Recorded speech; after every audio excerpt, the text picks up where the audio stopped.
Hello everyone, back at it again, and this time I'm in my gray crawdad. I just launched the crawdad. I drove about an hour north trying to avoid the bass spawn. I really don't like fishing for spawning bass if I can avoid it. Anyway, I tried to avoid it. I drove an hour north and the bass are spawning here too, and I'm not turning around, so at least to start I'm going to be fishing for spawning bass. And the plan was to go around the perimeter of the pond.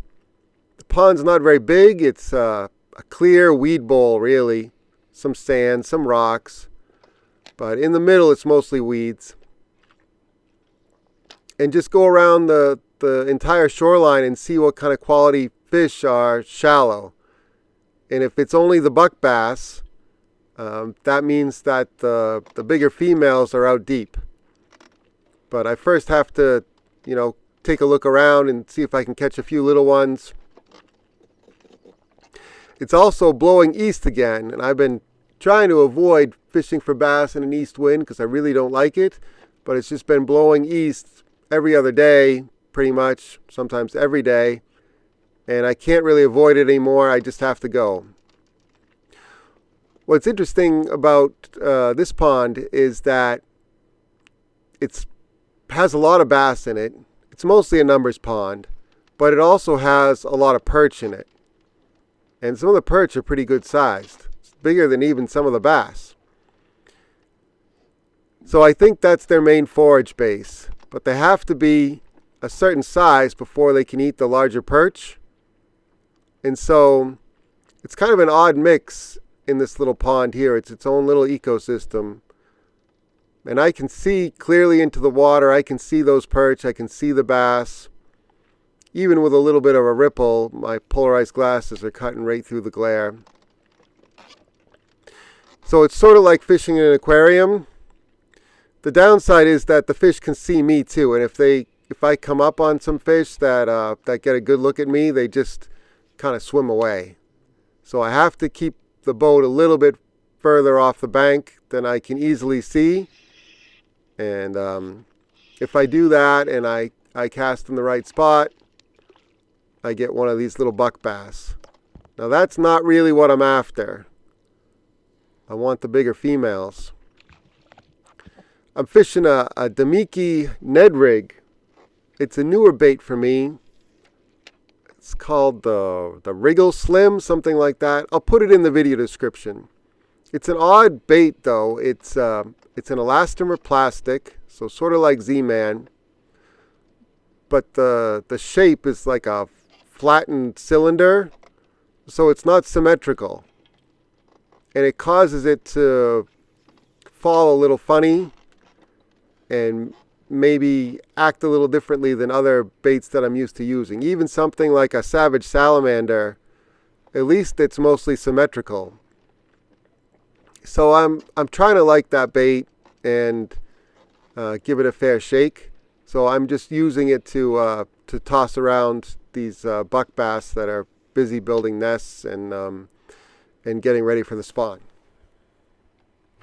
This is a few casts later. I'm fishing around a few rocks that are in the water. You can see the rock on the right. Slowing down, trying to keep the boat from running over fish. I got to stay a little bit away from the shoreline. I got another fish. With these fish in a small pond like this, you could fish a lot of different Ned baits and they'd eat them pretty much all the same. I mean, they might have a slight preference for one over the other or color preference. This is kind of a watermelon orange color, and that orange in the clear water, it just shows up so well. That's another skinny bass. He's, I would guess he's a male. He's a little bit bigger male, but all the males I was catching were pretty skinny, and maybe they're just not eating very much, and they're more focused on building nests and spawning. But the males weren't looking so great. They look kind of skinny after a long winter. So I went all around the lake looking for better quality fish, and I didn't find any.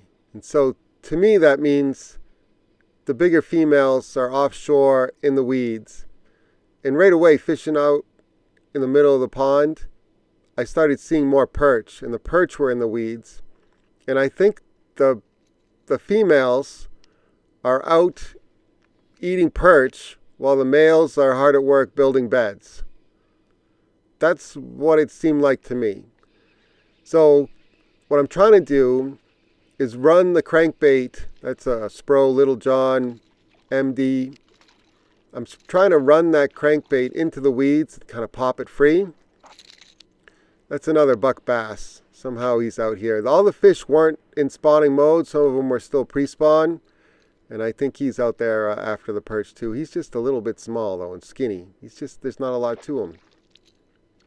Yeah, so as I was saying, the goal here is to run the crankbait into the weeds and then pop it free, but not bury the crankbait in the weeds such that I can't pop it free. And I got another one. So running depth and the ability to fish cleanly through the weeds is critical.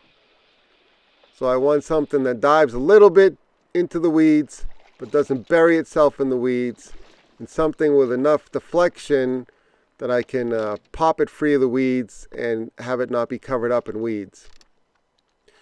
All right, there's the Spro Little John MD, and that's a little better fish. It's not a giant, but it's a little longer, and we are making progress. Just when I was starting to make some progress with the crankbait, the wind died on me. And I thought, maybe if I downsize to BFS gear and put on a Shimano Macbeth flat on my BFS rod, I might be able to still catch a few. So I got the Macbeth flat already to go. I'm going to add a little bit of crawfish scent to the back. You know, when the wind dies, I want every advantage that I can get to get some of these fish to bite. The other, I don't know if it's a feature or annoying, but when the wind dies, I can see into the water even better. And I can see larger, darker fish swimming away from me. And those are females. The males are up shallow, or most of the males anyway, are up shallow and lighter in color and brighter.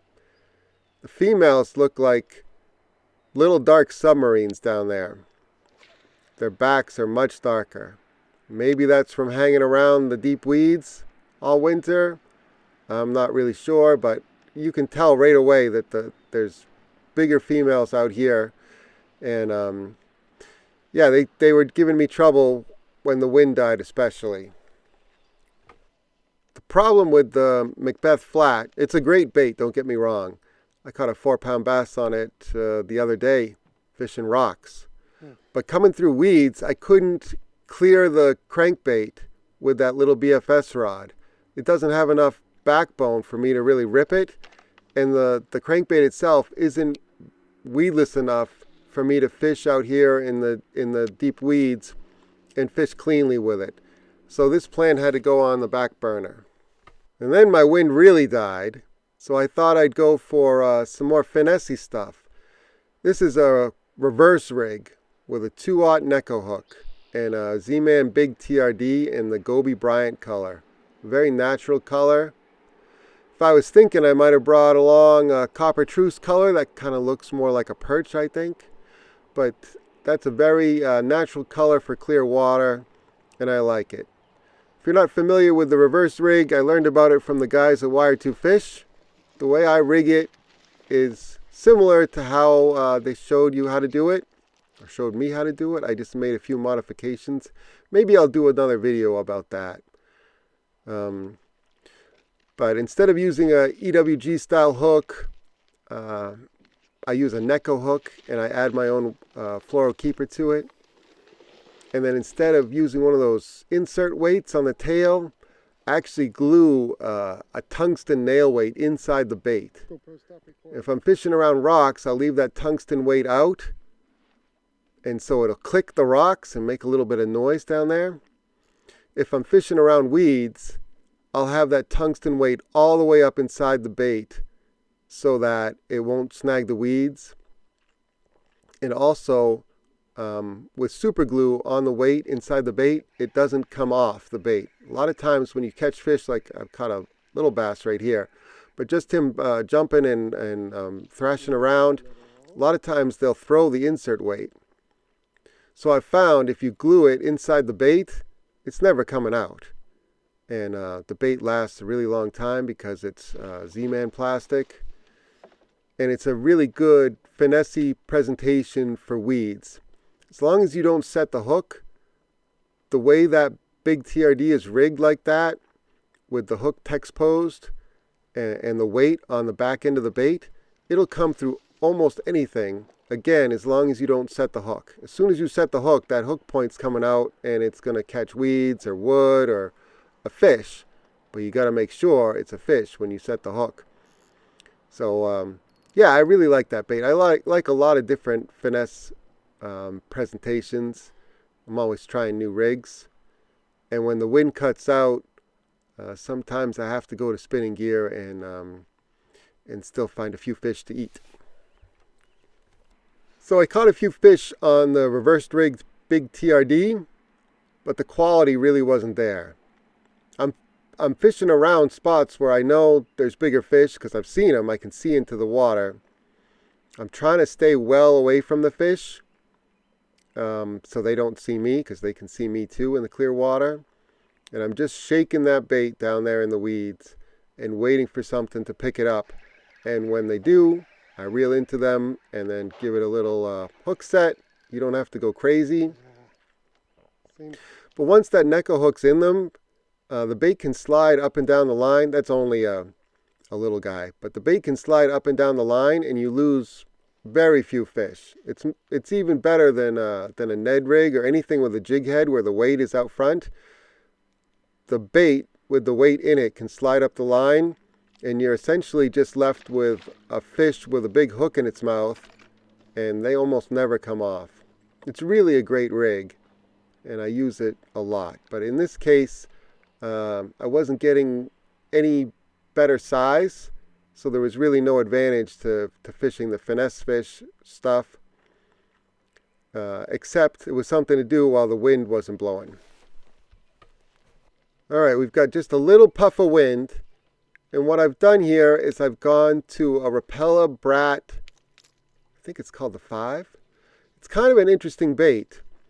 It's a square bill, but it's a small square bill. I'm throwing it on BFS gear. You could throw it on standard casting gear too, but it's a light bait and it's balsa. It doesn't have a casting system or anything like that. But it's unusual in that it's a deep diving square bill. They have two models. Well, they have a bunch of models now, but in the smaller size, they have a shallow diving one and a deeper diving one. And you don't see too many square bills with a shallow version and a deeper diving version. The deeper diving version just has a bigger bill on it. So it has a lot of the same attributes of the small one in terms of the square bill and deflection and all that.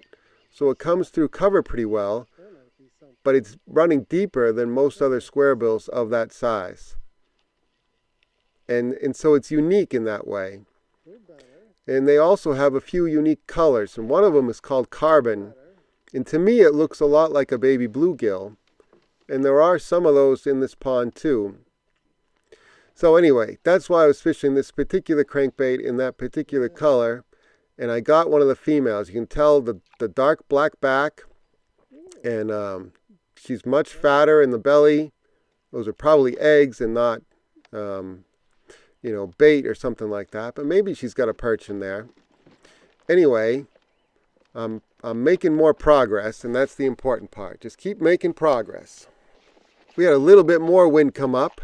Not much, just a little extra puff of it. And I thought I'd try a slightly bigger crankbait. This is an ATV 1.5, a Bill Lewis crank. It's a great crank, comes through almost anything. And that's what I need. I need it to come through those weeds pretty well. It doesn't have to come through perfectly, but fairly cleanly.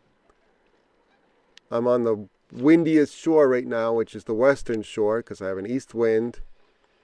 And I'm going to cast that crank out and I'm going to reel it pretty fast and stop. Crank, stop. If I run into some weeds, I give it a pop. Another pop. Try to clean it from the weeds. So I'm purposely running into the weeds, trying to hang it up, and then pop it free. But I want that lure to come out clean. I don't want it covered up in weeds when it comes out of the junk.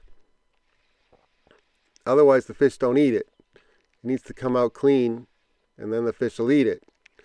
So it's a tricky balance to get a crankbait that dives just the right depth, comes through clean, and catches fish.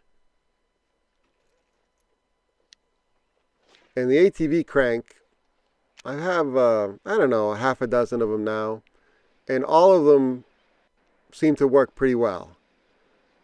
And I say that because some crankbaits I get, I'll just pick on a Rapala Rocco. I have a couple of those. I can't get any of them to run right. And they're very sensitive. They're balsa based. And if you reel too fast, they'll blow out. I find that they often swim left or right, and I have to adjust the line tie left or right to get them to swim straight. And even doing that multiple times, it's tough to get them consistently right. The ATV crank is, I guess, an injection molded plastic bait, and every single one of them I fished have been good out of the box. They come with great hardware. They come through junk really well. And that's another female. You see how dark it is on the back? And it's got a little belly. It's not a very big fish. I saw some bigger fish, but man, they were tough. These pre-spawn females can be really tough sometimes. I might have done better if I had a little bit more wind, like a heavy southwest. I could throw a jackhammer around, maybe catch a few more on cranks, maybe like a 6-inch mag draft perch color. Oh, I had a bunch of ideas, but the fish were being a little difficult on this trip. But I still had a good time. Thanks for coming along and watching me struggle here. Oh, I also tried a few rip baits too, those lipless baits there. I didn't do too much with those. Anyway, thanks for watching. I really appreciate it. Just like all my other videos, I'll list everything in the video description, all the gear, so that you can duplicate exactly what I was doing today. Hopefully have some success too. And I'll catch you on the next one. See ya!